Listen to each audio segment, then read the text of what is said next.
Good afternoon. It's January 2020. And where we are as people living in a nation, and how do we address the inequities in the public school system, and what is the public school system, what is it all about?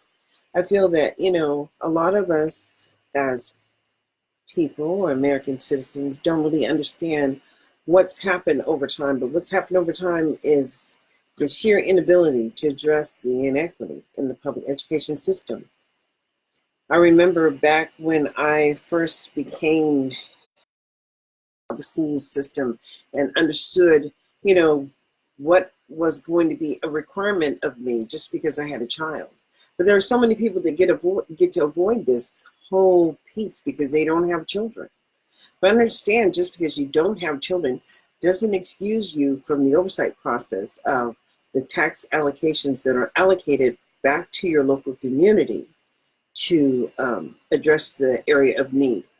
We all have a personal and a public responsibility to attempt to address inequity in the public school system, and because we are all current taxpayers, we all share in having children and producing taxes, and we live in a society that just demands that we take engagement in the oversight. You can't have children and then participate in the process and then actually have no responsibility for the outcomes. I mean, parent involvement is simply conference nights. No, it's more than that. Parent involvement is ensuring and engaging in the process of the public services to ensure that they're affecting the community.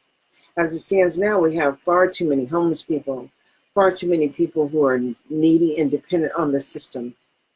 And you don't get over the dependency. There is no go back. If you miss the vote, kind of like if you miss the opportunity to read in the third grade, then they start building prison beds. How natural is that? That they can start counting the number of beds that they're going to need in the prison system by the number of children who cannot read in the third grade. That's how it's done in America. But then yet and still we have all of these resources that are allocated to early Head Start, child care programs that kinder care. I mean, you could just name the number of people who are participating in this giant harvest of community resources, I guess you want to call them. People are harvested for their personal needs. And, life is a journey that we all go on. And going on the journey is what life should be about. And for whatever reason,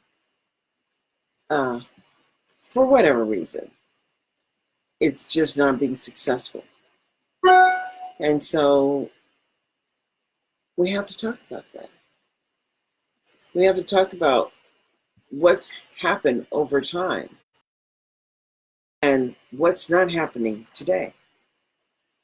What's not happening today is the oversight, basically, of the pieces that the community would organize and share concern about.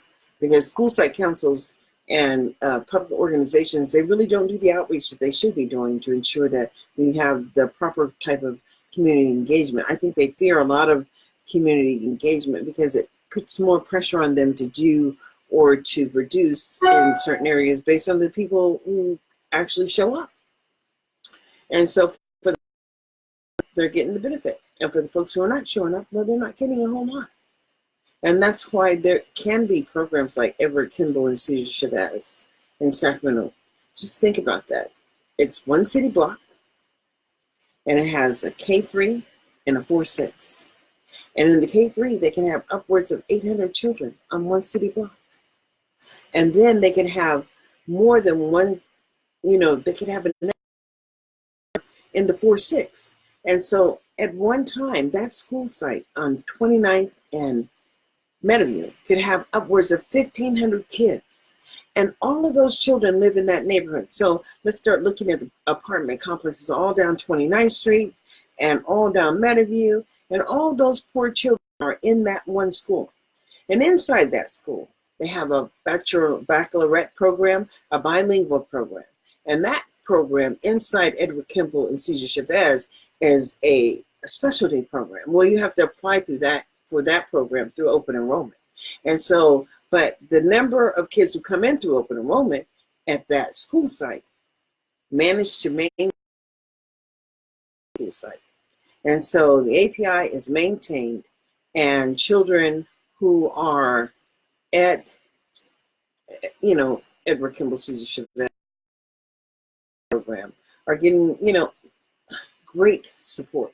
But for the people who live in the area, well, their willful defiance issues go down, and then there's a school that's over there off of Florin by the golf course, and those children are in a juvenile facility because the county and the district have created a partnership in which they're working with children with behavioral issues, and so they can just transition over there. Adequate services and monitoring the benefit of public education for all children. So how many third graders are not reading by the third grade, and what do we do with those children? What happens in the third grade, in the fourth grade, if you're still not at grade level, and how accountable to ensure that kids are moving forward? And if they're busy collecting data in regards to the refusal to transition to a skilled task, and they have no evidence of even documenting that you had the opportunity to access that task, then guess what happens? You don't get it, and they continue to promote you.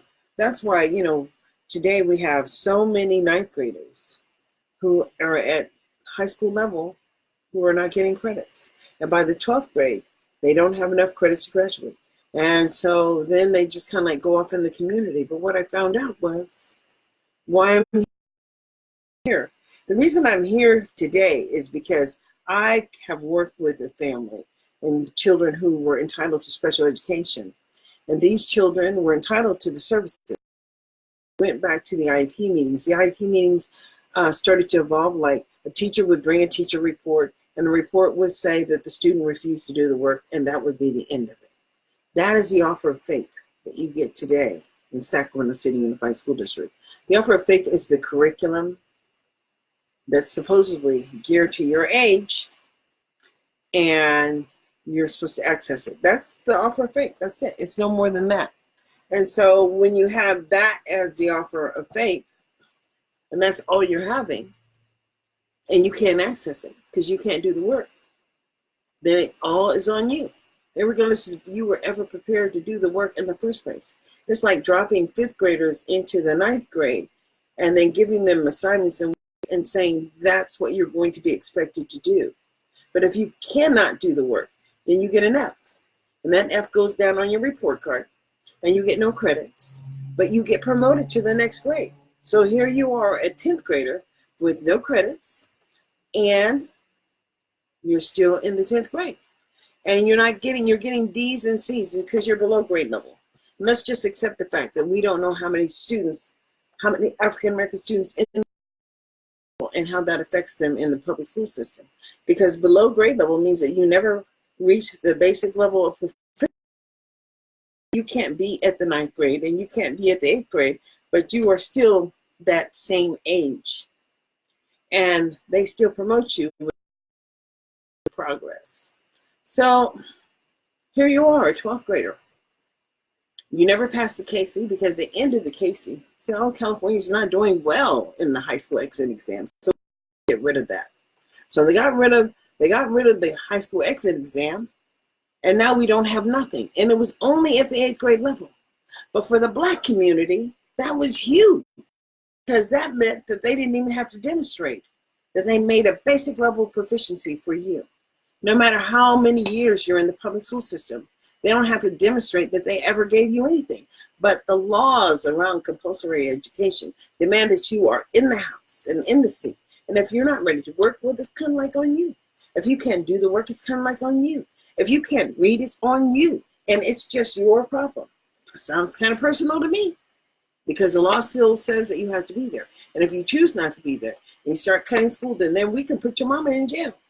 We can put your mama in jail. We can put your daddy in jail. We can put your caregiver in jail. We have a right to have you in the public schoolhouse, regardless if you're getting an F. When do we, people, how do we figure this out? How do Black people come together, regardless of what they're doing to create their money, getting their gig on? It's all good. Everybody got a gift and they should share it.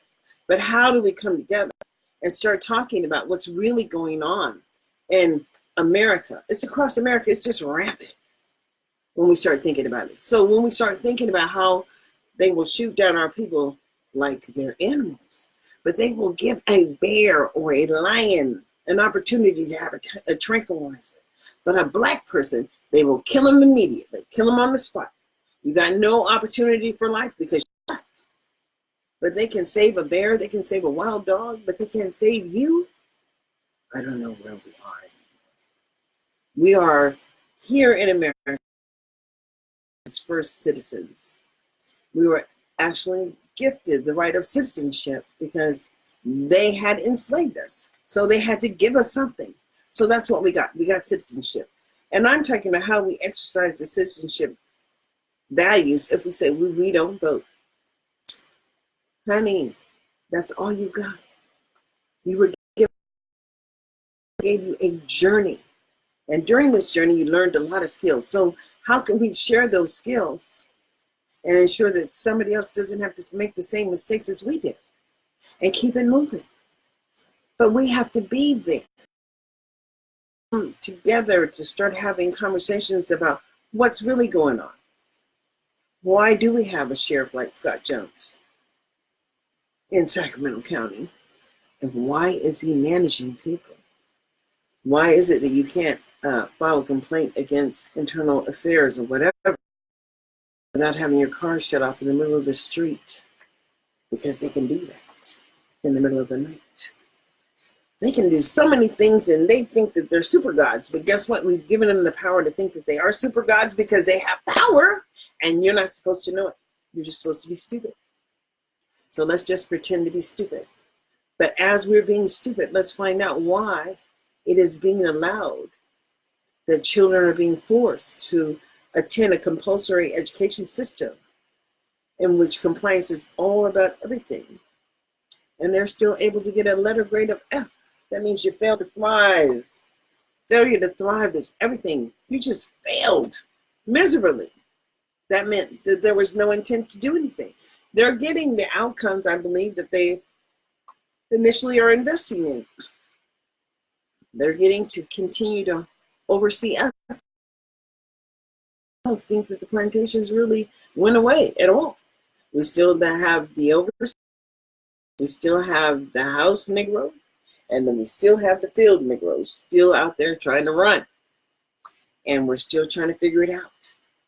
But in order to be an American citizen, you have to exercise your right to have a concern about whatever comes back into your community as a local control issue, which is public schools and public services.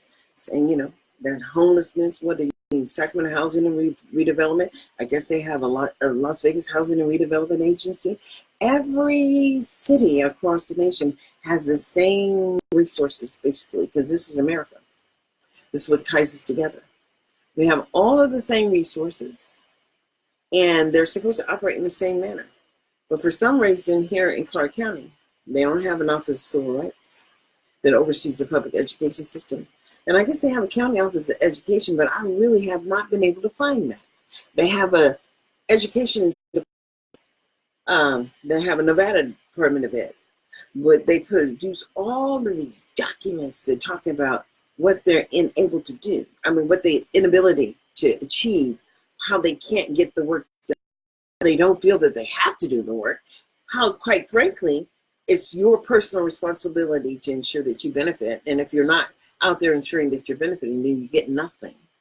And the kind of, and that's how the model of America is. The model of America is, if you didn't know it, it's kind of like on you. It's your fault. You should have known it. And so as we're saying what we should have known, know this. We should be having a conversation about the number of children who are in kindergarten who are not making progress or not prepared to learn. And what's happening with those children that are not prepared to learn? Are you just collecting all that personal information about the family being so dysfunctional that you can't work with them? And for some reason, you have to expel, suspend or expel. They've been doing that in California too. Expelling kindergartners. How did that happen? And they were busy working. I mean, I work with families trying to save them. I'm saying, well, oh, wait, what's going on here? And I said, well, let's just write a letter.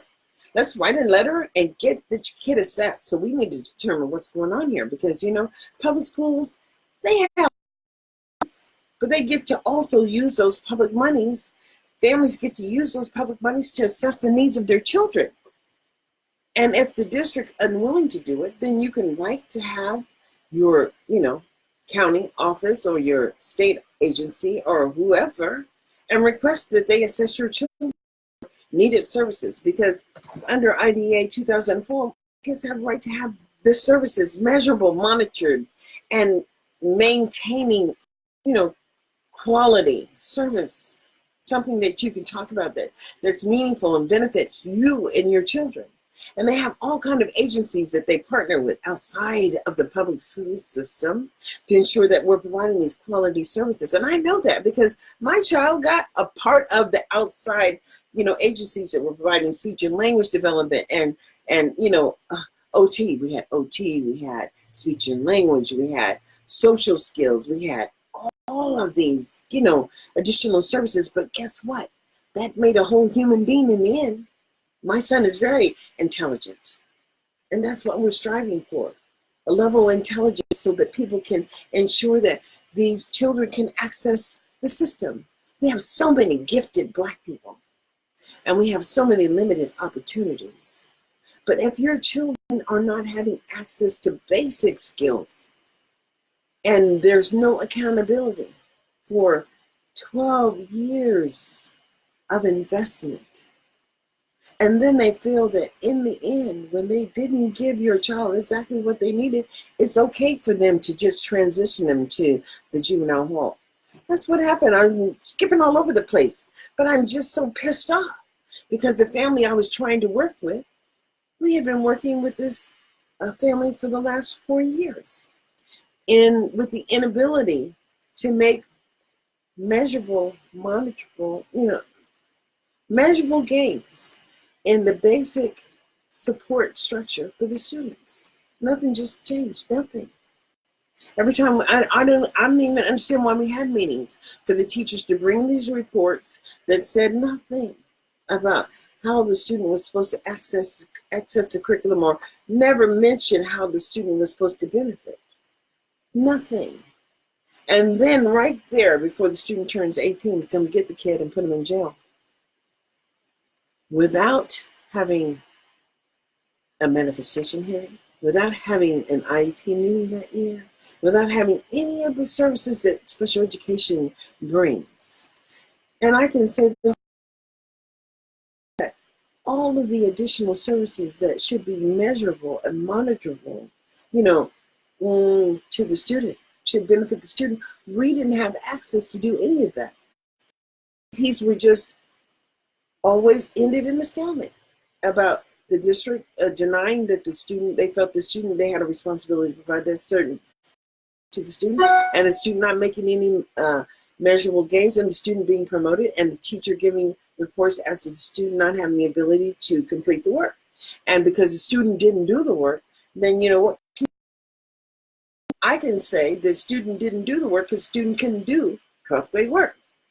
So what kind of work is the expectation of the student to actually have? There's no expectation. There was no expectation, and I could see clearly that it was a plan.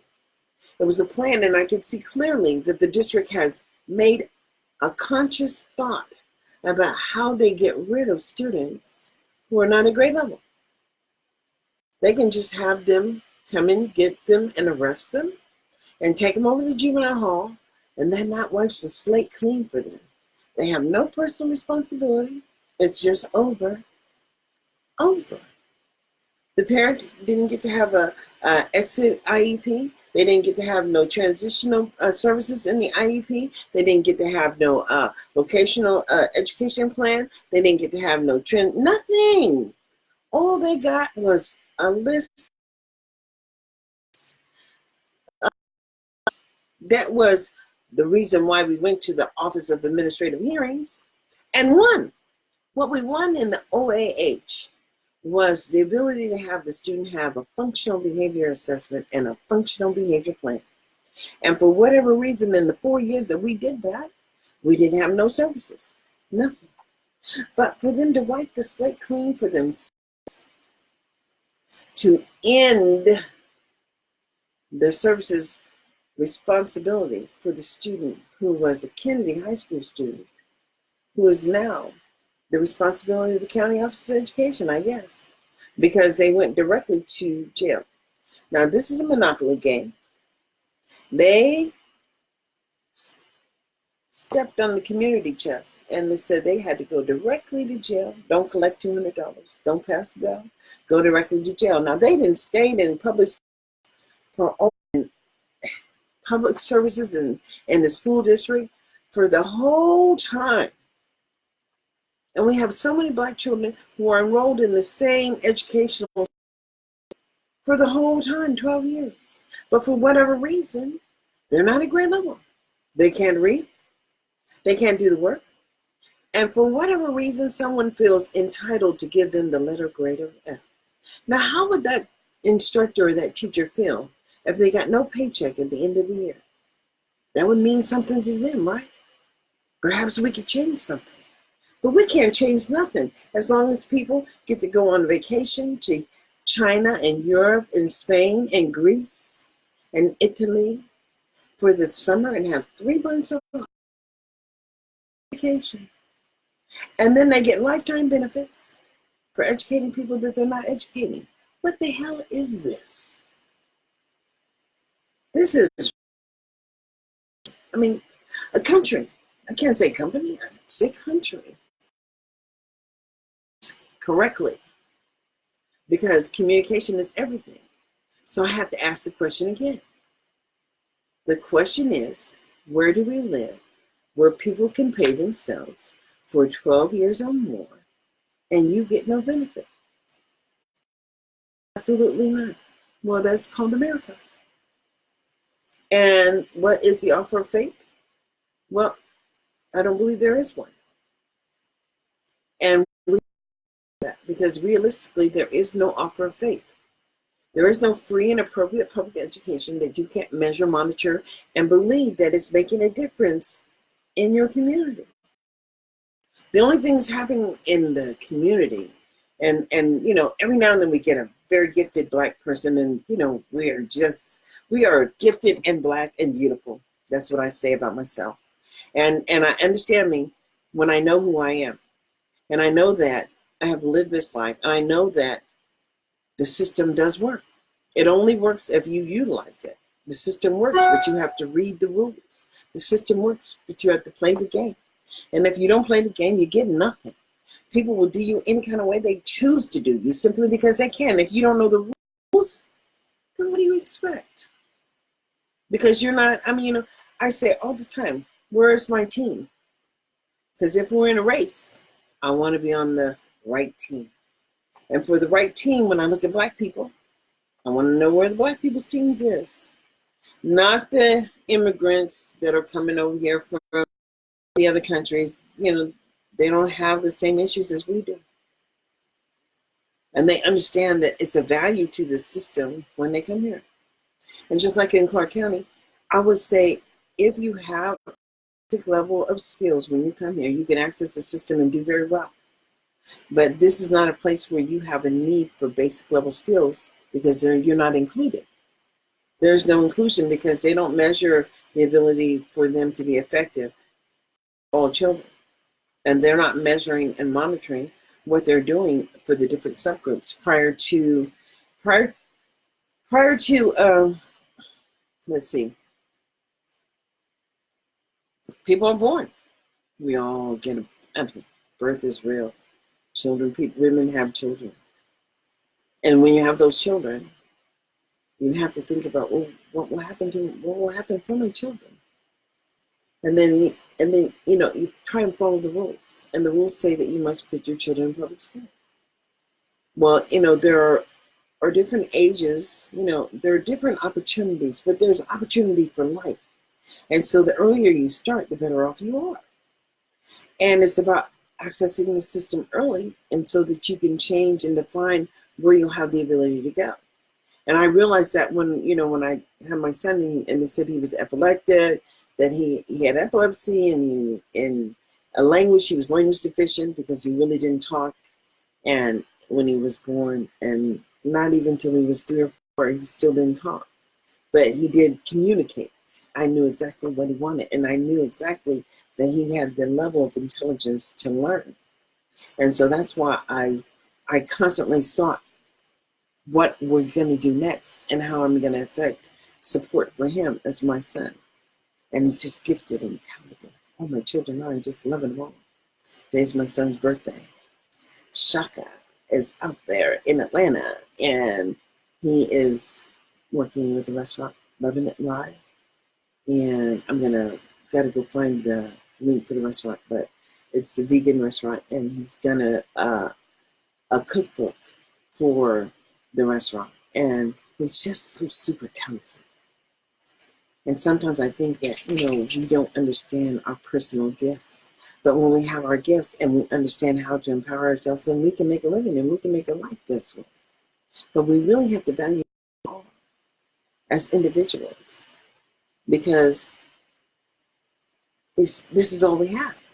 And when you're born, and then you live a little bit of life, and then if you never share outside your box, no one really knows who you are. And I've done a lot of sharing because I've been a part of a lot of organizations, and I've had a great life. I can't say I would trade any of it. And I've been married, and my ex is deceased, but he didn't die with me. But everybody makes their own choices, and I can see that choice is everything in life. But if you have no choice, and you have to depend on a system that would be open to ensuring that you had access, and then how do you go to an organization and they just say that you are dysfunctional every day? Not some days, but every day. No days can you make any progress. How do we expect our children to behave when they are unable to operate at the grade level of promotion? Because someone promoted themselves so they can keep on getting a paycheck, because you ain't checking. You have to check on how resources are allocated in the community, and it's a personal responsibility, if you have a brain and a gift for gab, to step up your game and to get involved, and know that we have a personal responsibility, because as long as you're gifted in Black and gifted in here and gifted with the gift, the gab, then you have personal responsibility to get out there and try to help people understand things you do. I say, I know that I have worked with young men in a situation of a special education nature, and know that they are involved in a program where there's no success and no opportunity for success for them, where they do not have the ability to be successful. And so I would say it's just critical, and we're living in critical times. We have to change what we do, and it's our personal responsibility to do so. So I'm going to end this live broadcast for now, and look as soon as I get back. That's going to be sometime later on today. So have a great day, and check it out for now.